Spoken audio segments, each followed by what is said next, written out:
Hello everyone, this is Tim with Online Big Blue, bringing you the best in New York Giants sports talk and entertainment. Oh, training camp is underway, and of course it's in full swing, and you know what? Sometimes you just gotta find topics to talk about. And you know what? Because of the fact that you always want to be talking about the Giants, and you know, you have your up days, you have your down days, and you have your low content days, and you have your good content days. But today I wanted to do a video because I thought I was thinking of something. And I wasn't going to mention it only because of the fact that I thought it was ridiculous. But our quarterbacks coach came out a couple days ago and said that Daniel Jones's arm looks stronger. And he had done some work with Jones, or some scouting with Jones prior to the 19th draft. So basically all he said is, I've noticed his arm looks strong to me. I did some work with him when he was coming out in the draft, when I was at a different place, and it looked good. It looks even stronger now. I don't know if that's a testament to his work in the offseason and what he's been doing. That's one thing that jumped out at me. And I love it because then you look at Twitter and all these other social medias and it's like, Daniel Jones has got a rocket arm now, which makes him a better quarterback. Coach says Daniel Jones' arm is stronger now. He's a better quarterback. And I laugh because that's not even what the guy said. The guy said that it looks strong to him. And then if you go on and listen to what else the coach said, what he was saying is, I think as a quarterback continues to build good fundamentals, they get their hips and their lower body involved, they can increase their velocity a little bit. That's something that's been a little eye-opening to me when working with Jones on the field. Okay, you know what? There have been first of all, let's get into the fact that Daniel Jones, if he increased his arm strength, that is great, but that does not make him a better quarterback. Fundamentals, footwork, pocket presence, the ability to read defense, the ability to feel pressure in the pocket, the ability to move in the pocket, increasing his ability with blindside awareness, his ability to read defenses, his ability to do his pre-snap checkdowns. That all makes him a better quarterback. Having a slight increase in his velocity of arm strength does not make him a better quarterback. Let's think about this. Let's just, you know what? And I laugh because I got Uncle Rico up on the thumbnail because Uncle Rico could throw the ball over a mountain. You know what? That didn't make him a better quarterback. A strong arm is not a necessity in the NFL. It's, if you have an average arm, you can succeed in the NFL. Let's just talk about some strong arm quarterbacks for a minute. You have Jamari Russell, who came out. He had one of the strongest arms that you have ever seen. He was a bust. Jeff George, another one. He was a bust. The old timers, Jim Hart, great quarterback, strong arm, never really won anything. If you go back to even some Super Bowl teams, Jay Schrader got replaced by Doug Williams, who was a strong arm quarterback, who did not have a prolific career. And you know what?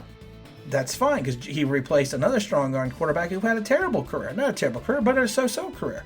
Then you look at some Super Bowl quarterbacks. Jim Kelly. How many Super Bowls did Jim Kelly win? Dan Marino. How many Super Bowls did Dan Marino go to, and how many did he win? You want to go back even further in time. Let's take a look at like Burt Jones, Andre Ware, David Klinger, Akiwi Smith. These are all big arm quarterbacks. A strong arm does not replace fundamentals. And I think that's what I laugh about when I see all these things on Twitter and stuff saying, he's a better quarterback now because he's got a strong arm. No, he even says it. The coach even says it. I think the first thing we are looking at is how fundamentally sound we are with your footwork, with our depth in the pocket and stepping up in the pocket. The question before about pocket presence, can you see the coverage? Can we go to the right spot with the ball? That's what he's talking. That makes you a better quarterback. Completion percentage is important. I think accuracy, part of that is involved with completion percentage. Sometimes you can't go totally off of that. A throw could be a good throw and it's dropped, yeah. But he's basically just saying is that Jones is going to be a better quarterback, like I said. And he even says one of the keys factors for Jones in 2020, it says pocket presence will be a key for Jones in 2020. It's something that him and Jason Garrett would like to see improve. There is a natural feel to that for sure with pocket presence, he says. I do think it can be developed. We're working hard on developing a lot of that right now with some of the drills we do. And I've said this before, Daniel Jones's pocket presence was terrible last year. If you gave him an open lane down the middle of the field, he could see that and take off. But his ability at times, he could escape, but his ability to sense the pressure and slide from side to side and his blindside awareness was not good last year.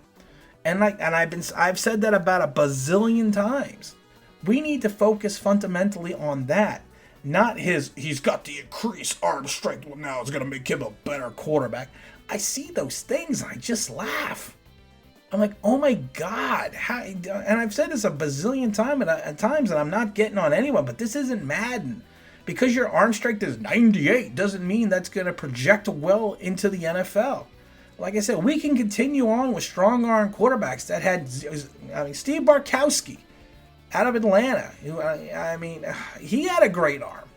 He didn't really do much with it as well. He had a solid career, didn't have a spectacular career.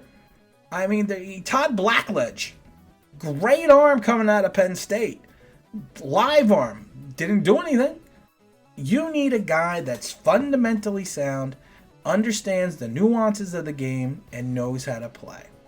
And I think with Daniel Jones's pedigree and where he comes from and who he's been associated with in his career, he is going to be that guy. But to focus and singularly focus sometimes on just his arm strength, it just makes me laugh. It's just crazy. It's like, do you know anything about the sport if you're going to sit there and just fixate on arm strength? Even the coach, if people, like I said, if people would actually take the time and see what else he said, you could see that there is more to Daniel Jones than arm strength. And I think that's what aggravates me, because like I said, I see these things and it's just like, guys, we're Giant fans. And a lot of these may be Giant fans, may not be Giant fans, but we got to be smarter than this. We have to understand the fundamentals of the game. And we have to understand the team itself. It's just ridiculous to me when I see crap like that. I did want to talk about Jason Garrett briefly. Jason Garrett, of course, is going to be returning to the play calling duties.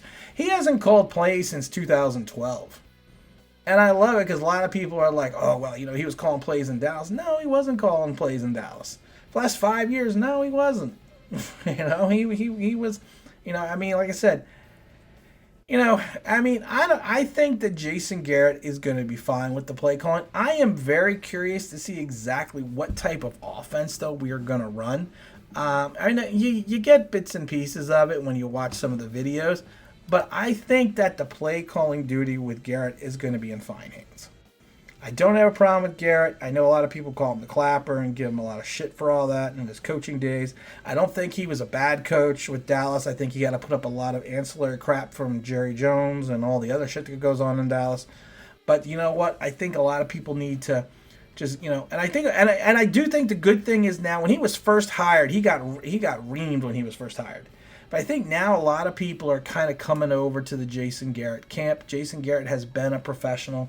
He's been a head coach in the league. He's been around the block. He knows what to do. He knows how to run an offense. I think he had number 2 or 3 offense in the league his second year as the OC over in Dallas.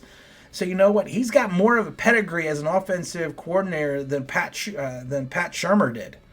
And that's saying much because Pat Shurmur, I don't know, after Pat Shurmur, he had a 7-9 season with Spags as the offense coordinator with the Rams and turned that into the Cleveland job.